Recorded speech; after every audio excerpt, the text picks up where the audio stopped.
Are you ready to become a change maker? Our 48-week postgraduate program in public policy or the PGP may be just the thing for you. This hybrid program is designed to give you both the theoretical foundation and hands-on experience needed to excel in policy making. With a mix of expert-led webinars, in-person workshops, and policy simulation exercises, you'll gain real-world skills along with personalized mentorship. Through our policy programs, we connect good people to good ideas and good networks. Apply now at the link in the description to make an impact.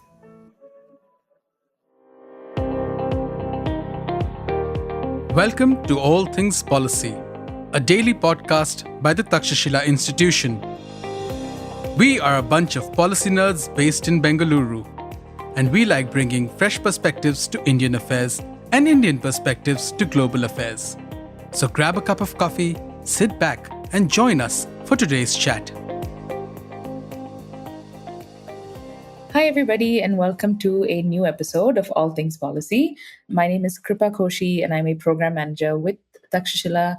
And today I have the pleasure of hosting one of my colleagues to discuss some really interesting work that he's been doing a lot of thinking and writing about.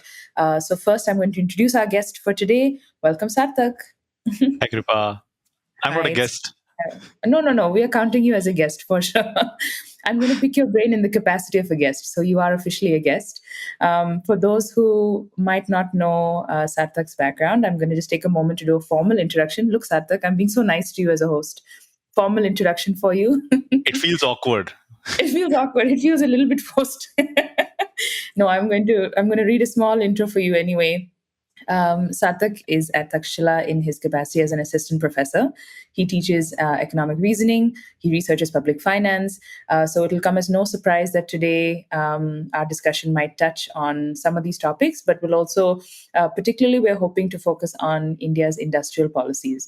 So just right up front for listeners who would like to know what we're going to spend some time discussing today, we're going to look at like I said, industrial policies. And ultimately, we're trying to ask the question of whether India is creating its own norms in this space or whether it's challenging international norms.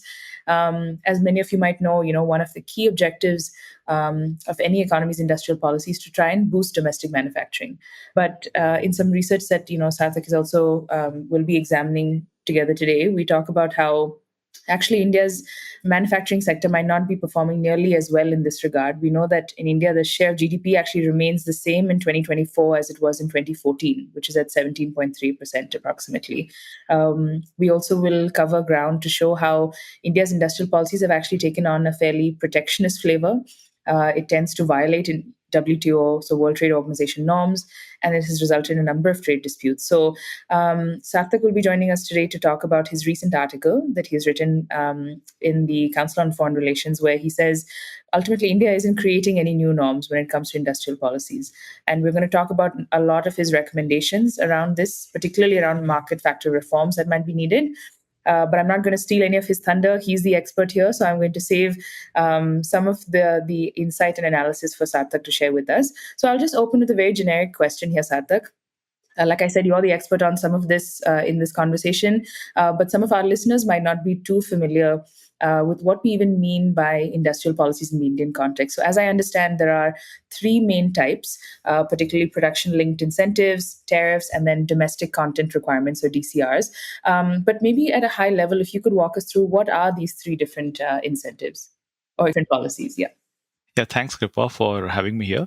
Now, first thing, as the name suggests, right, industrial policies means these are policies which incentivize formation of industries, scaling up of industries. However, it's not that there are just three types of industrial policies. You can have, there are various kind of industrial policies employed. But in my paper, I have talked about three kinds of industrial policies because these are quite frequently in the news. Many times these industrial policies have been the subject of contention, right? So that's why I have focused on three industrial policies, and there can be more. I have talked about production-linked incentives, which is a kind of a subsidy. I've talked about tariffs. These are different kinds of trade barriers. And then I have also talked about domestic content requirements. I'll talk about each of these things, but industrial policies can also be of other types. For instance, there can be export related incentives. Maybe the government provides other kind of subsidies as well, not just production linked incentives. In fact, we can share some of the readings along with the blurb, which talks about various kind of industrial policies. Now, why I chose these three? Because mostly they have been in the news in the last 10 years or so. Now, production linked incentive is an incentive given to firms in a particular sector. The idea here is those firms which are doing well, who are good at production, you can have different metrics for it, they are rewarded. The idea is you should not be rewarding all the firms. The government is concentrating its efforts and it is rewarding the better performing firms. And maybe these firms, because of this extra support, might become even larger and they can become maybe national champions. And this is one way to look at production linked incentives. Another way to think of it, the goods that are manufactured in India, if they have to compete with goods which are manufactured somewhere else, there has to be some parity. In India, the cost of doing business is more than, let's say, the cost of doing business in Vietnam or in China. So there is this cost disability. Different kinds of hurdles will be there. Transportation is an issue, and different kinds of regulations will be there. There are these transaction costs. So maybe the production linked incentives address that cost disability. It is difficult to do business in India. Maybe give some lump sum amount to address that. So this seems to be the rationale behind production linked incentives. Initially, it was started in 3 sectors, and now it has been extended to somewhere around 14 sectors, right? And it now has electronics. It also has textile, apparel. All those things have been clubbed together. It's a subsidy. Now, another kind of industrial policy that has been in the news is currently also it is in the news as we talk. US has been talking about retaliatory tariffs on India. Now, what are tariffs? Tariffs are these protection which local firms enjoy, or in other words, you increase custom duties. So the local producers, they benefit from it because they now don't have to compete. I mean, they have to compete, but the foreign players who are now having their goods in the domestic market, they're more expensive, right? So some sort of protection the domestic producers enjoy, and it has been in the news for some time now. Mr. Trump has been calling India tariff king. Now there is this threat that there will be retaliatory tariffs on India. So I look at that as well. Tariffs just ensure that the local industries are protected. The third kind of industrial policy that I look at is domestic content requirement. Now, here what happens? The government incentivizes the local production of certain goods. For instance, for public procurement, the government will say we will procure this thing, but the condition is it needs to be manufactured locally. So those things are called domestic content requirement. In India, we have had National Solar Mission in the past, which tried to promote adoption of solar energy, and that had domestic content requirement provisions. So yeah, these are the things that I looked at. That you've been covering. Yeah. I think it's really helpful because right at the outset that we talk about the intention behind each of these industrial policies, right? Because then we can sort of see how far or how close then the real world, implementation of some of this has been. So maybe it comes as no surprise because in this context, we're talking about how actually some of these policies have actually failed to meet some of these very ambitious objectives that have been set before it. So what would you sort of say, across now, we've landed on these 3 examples. What have been some of the failings that you would say across the, in the way that India has chosen to action some of these policies? Yeah. So again, before going into each of these individual policy measures, at the broader level, what has happened? The idea was to get the manufacturing sector doing well, right? The contribution of manufacturing to India's GDP, it should have ideally increased. India's exports of manufactured goods should have increased. These were all the major reasons, objectives why you had all these policy tools. However, if you look at the last 10 years, manufacturing hasn't kicked off. Manufacturing sector's contribution to GDP remains more or less same. Exports have not, again, risen, manufactured goods. And all this thing is a major cause of concern. In case of India, we need to ensure that people move out of agriculture. There are a lot of people in agriculture and they don't contribute as much. They need to be moved to agriculture. And apart from that, every year so many people join the workforce. How do you ensure that they have some stable job? So manufacturing sector could have played that bit. Maybe we have lost in that case. Right. So these are some of the broad indicators. Now, when it comes to the production linked incentives, how has it fared, or uh, how much have we achieved, right? What was the objective and where we are right now? Uh, so there are some issues in the beginning itself. For instance, here the government is putting efforts, right? The government is providing finances to certain sectors, and it is also deciding who is going to get these efforts, who's all these finance, all these support, who is going to get it. Now, can the government decide all these things? Does it have the capacity to decide all these things? Right. So that is something slightly problematic. Right. It is best. Usually, it is the markets who are better at knowing all these things. So, and if you have clubbed all these different sectors together, textiles, apparel, or along with electronics, something that is required for mobile manufacturing and something that is required for laptop manufacturing, it might be widely different. And club it with textile apparel, yeah, you don't know. Right. So you have one approach for everything might not work, and this is what is getting reflected. In some sectors, PLI disbursement and all these things have happened. In some sectors, it has not happened. There is a wide variation. And again, when some sectors where things have seem to have been better, for instance, mobile manufacturing, the Apple story, how India has been able to increase production of Apple phones. Again, we don't know whether it is because of PLI. Right. When it comes to Apple phones, the government has done many other things. For instance, it helped create that entire ecosystem. Apple had many partners who were based out of US. The government did a lot of things and was able to get those partners to India. Keep in mind, after 2020, FDI from China has been restricted, and after the clashes at the border. But in this particular scenario, government went ahead with that. So you don't know whether it is because of PLI or because of all these things that you have got the results. So whether PLI is the one that has helped, we can't say this for sure. And also another way to think of it, PLA is an incentive that has been given to these firms. The same could have been achieved by maybe reducing the corporate tax rates, right? The firms Sure. would have got more Yeah. liquidity, and everyone would have got more liquidity in that case. When it comes to tariffs, now tariffs protect the domestic producers, but at the same time, it reduces the incentive for them to innovate. Right? If there is Right. no external pressure, why will they? Why will they even spend more on R&D, and why will they want to innovate? And which also implies that if they're not innovative, their products will not be very competitive, and they will only be having that domestic market. They will not be able to move Access global. export. Yeah. Yeah, export markets, and that is the case with most of the Indian private players. Mhm. Indian consumers also stand to negatively get impacted by tariffs because for them the products are more expensive. They don't have Lack of as choice. many choices. Yeah, they don't Mm. have as many choices. Another section of producers are also negatively impacted.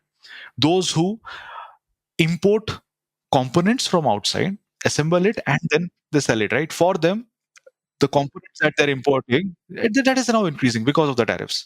As Correct. a result of which, the final product that they are exporting will also be expensive, which will not be able to compete with products from elsewhere. So this has been the unintended consequences of having these tariffs. When it comes to domestic content requirement, again, more or less similar, right? High cost for Indian consumers, products will remain inefficient, and you will have limited global presence. So, yeah, I mean, these are some of the things that have happened with respect to the industrial policies that we have followed. Yeah, that's actually very useful to sort of examine as we say. Yeah, we actually see how far some of these things might be, or the unintended sort of consequences that people might not be considering when they examine some of these policies. I think it's useful to keep this in mind. I really like that one of the facts, one of the things that you cover also in your paper is examining some of these actions in the context of WTO norms, right? So we talk a lot about how a lot of these industrial policies in India can sometimes be in violation of global trading norms. Like for example, WTO rules will prohibit countries from discriminating between imported and domestic goods.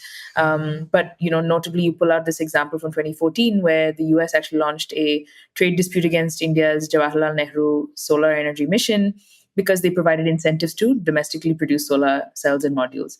So that's an interesting example that sort of caught my eye. And I'm just wondering, why do you think it's so problematic that India is not playing by these WTO rules, or they're violating these WTO norms? And in the example noted there, it actually didn't work out in India's favor. The US actually was successful in upholding that dispute against India. But why is it such a big deal? Yeah. So if you're violating these global rules, now you are getting embroiled into different kinds of disputes, right? And which implies that there will be different kinds of retaliation.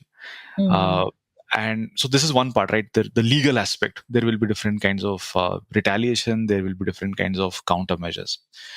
Apart from that, there is another thing which is not necessarily, which is not necessarily under this framework. What might also happen is it sends a particular signal. You are not, there is some sort of uncertainty. If there is violation from India, there is a possibility of some countermeasures. So the different firms who want to invest in India, individuals who want to invest in India, so again, they are also uncertain. There is a reputational risk associated with that. And if a country is known to violate these kind of norms, then when they are on any table where they're negotiating, in a bilateral negotiation or in a multilateral negotiation, again, so those kind of agreement, it undermines their credibility. You might not be able to conclude some of these agreements, or you might have to concede something else, right? Sure, So right. All these things can happen. And also keep in mind, the way these norms are there, most of the scenarios, the idea is to ensure that there is all these norms, if you're following, there will be greater trade. So right. Violating these norms can, consequence of violation of these norms is maybe you don't have enough trade. It need not necessarily be the case that these norms are always unfair. Maybe the norms were fair, you have violated it, and your customers in your jurisdiction might also be losing out because of that. No, that's a really good point, I think, to contextualize actually what the ripple effect of some of this is.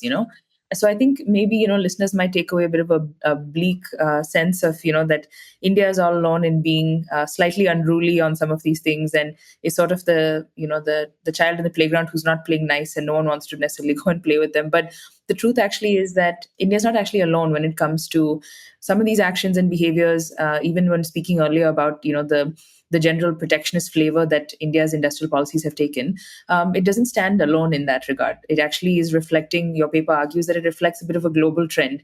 We look at the example of the US, whether it's their Infrastructure Investment and Jobs Act, whether it's China's Made in China 2025 initiative.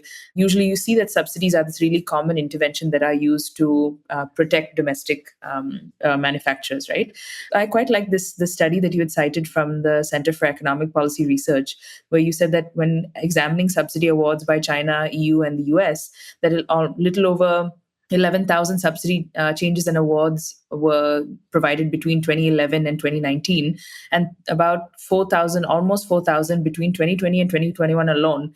So those are sizable numbers, actually, of seeing the state sort of playing in an unexpected place that you might not, or maybe playing to a degree that you would not have anticipated the state to be participating. But like you said earlier, there is sometimes this retaliation sort of mindset or attitude comes up to make sure that domestic sectors remain competitive. So I think my question is, this tit for tat cycle just goes on and on, right? Like you're being mean to me, I'm going to be mean back to you, and all of this done supposedly in the interest of your own citizens. But how is it possible to sort of end some of this? What does it look like to maybe be a proactive actor in trying to shape a new type of international order? That might seem like a challenging task, actually, but is there a way to sort of get out of this type of cycle, you think? Yeah, so again, I want to talk about two things. And again, you won't like my answer for the second bit. So the first thing, you correctly pointed out that India is not alone. There are other economies which are also doing the same thing. And we need to differentiate two things. In fact, I think we also use the term WTO norms. We should have used the term WTO rules. Now, India has violated some WTO rules in the past, but also I should remind our listeners that it's not like in all these mechanisms that India uses currently, all of them are violative of WTO rules. Right. Right. So, for instance, PLI does not discriminate between any production that is happening just within India or any good that has been produced by a foreign entity in India. Right. So, those kind of discrimination is not there. So the domestic content requirements have been violative of WTO rules, but not all. However, rules and norms, they differ. Norms mean something which has been accepted, which is going on. Sure, sure. Rules, they have been codified. Uh, Right. so if you look at the global norms, there has been a move towards industrial policies. US is doing it, China is doing it, the European Union is doing it. So India's approach is also in sync with all these global norms, right? All of them are doing it. And as you pointed out, all of them are giving subsidies to different sectors. India has also been doing it. And there is this tit for tat cycle. If one economy introduces a subsidy, within 6 months, there will be more economies which would have also introduced similar kind of subsidies. If someone introduces a tariff, someone else will also introduce a tariff. Retaliatory tariff is something that we have been hearing Right. so often, right? So Yeah. this is what happens. Now, how does this impact the international order, right? The global order. Now, the level of trade might not decrease eventually. It's not like X amount of trade was happening, it will be less than that. Trade will increase, but the rate of growth of trade might not be as high as in the past. Some of our friends have also done this research. Our friend Narayan, he talks about impeded globalization. Some others talk about slowalization, different terms. The idea is the rule-based international order that will decline. However, intra-block trade is most likely going to increase. Right. Countries will find partners. Among them, the economic integration will increase. And most countries will now try to focus on supply chain resilience, national security. This is something that has been happening since the pandemic. So, most likely, this will be the new international order. And how do we break from it? I don't know about it, right? So I don't know how do we change this international order. That's why I said I don't know the answer to this, maybe, but this is how the world order most likely looks like. And what India can do in this order, it has to figure out ways which can benefit its own interests. Yeah, and I mean, I note that like India's measures are actually fairly small in comparison to other major economies. So maybe that's cause for some kind of optimism, or dare I say even celebration, that at least there isn't so much course correction that might be needed. What do you think? I won't say celebration. Too strong a word. Yeah, it's too strong a word, right? Yeah. See, optimism or realism, I think, will be a better word. So how do we see it? In fact, this is what Pranay also talks about. Everyone is doing it. So you have to do some bits, right? It is just like, this is not my words. This is what Pranay says, that you have a theater maybe or a stadium. And if you have to be part of that, if you have to play that particular sport, you have to pay some entry fees, right? Everyone has paid that entry fees and they have entered into it. Now you also have to do it, right? So there is no way you can escape it. By the way, this is not economic concepts will tell us, economic reasoning will tell us that all these things cause deadweight loss. All these things will lead to reduction in efficiency. It hampers trade, but it's the geopolitics which are shaping this. So you have to be there. Now, why I would say this has not been a cause of celebration is we have not got the results. Our manufacturing sector has not necessarily done well. We have paid the fees, but it is not doing great. It's not reaping the rewards that we supposedly were looking for. Yeah. And also, our approach has been, though we have been using industrial policies, other countries are also using industrial policies, that way it is same. But our approach has been slightly different from what usually happens. Most other countries will be using subsidies and other measures. Our focus has been mostly on trade measures. We also do subsidies, PLIs are there, but India's focus has been more on different trade-related barriers, which is a cause of concern. You are becoming more protectionist. India's tariffs and all those things. Other countries' tariffs have generally been on the decline, not necessarily the case of India. That's useful actually to know, and I think it sets us up well for the next question, which is, now that we have identified all the ways in which perhaps these policies are lacking, what could a possible way forward look like? And I mean, so one of the things that you land on in your paper is that we need to get our fundamentals right. So I'm just going to open the floor to you. Like, what do you exactly mean when you say what fundamentals do you think India needs to be revisiting if the desire is actually to boost manufacturing? Yeah, this is something that Pranay and I had explored before as well. We did a paper for the 1991 project by Makatas. There we were exploring this question, that why India doesn't do well when it comes to advanced manufacturing. The reason why India doesn't do well in advanced manufacturing is also the reason why India doesn't do well in manufacturing. There are so many restrictive regulations at this point of time, which make it different for firms to generate revenue or get capital. For instance, the corporate tax rates, though it has been reduced, it's still high as compared to other jurisdictions. So you need to have some changes with the tax regime. When it comes to attracting talent, so it's very difficult for India to attract talent. Most likely what happens, talent flows from India to other jurisdictions. We have not been able to attract talent from neighboring countries maybe, or from other Asian economies, right? So has been difficult for us to attract, nurture, retain talent. And then there are different issues with the most basic things. Factor market reforms are required. It's difficult to acquire land. The labor, again, there are so many restrictive regulations around labor. Some states have tried to bring about changes, but they have failed. They have backtracked. And on top of that, you have these high tariffs, which impact different producers, right? They are getting their intermediate goods at a very high price, and the final products will not be competitive. On top of that, R&D is something which is not great in the Indian context. How many firms in India create products which have our global presence? I mean, we can't just think of it, right? We don't have many products which are yeah. So you have to get your fundamentals right. Without getting the fundamentals right and doing some of these tinkering might not solve your problem. No, but I think it's good. I think having, good, in the sense that we've landed on like some very clear, actionable areas that could actually have a really positive sort of impact on exactly what the intention here is, which is to try and boost manufacturing. So I think these seem very pragmatic suggestions, I think, to land on.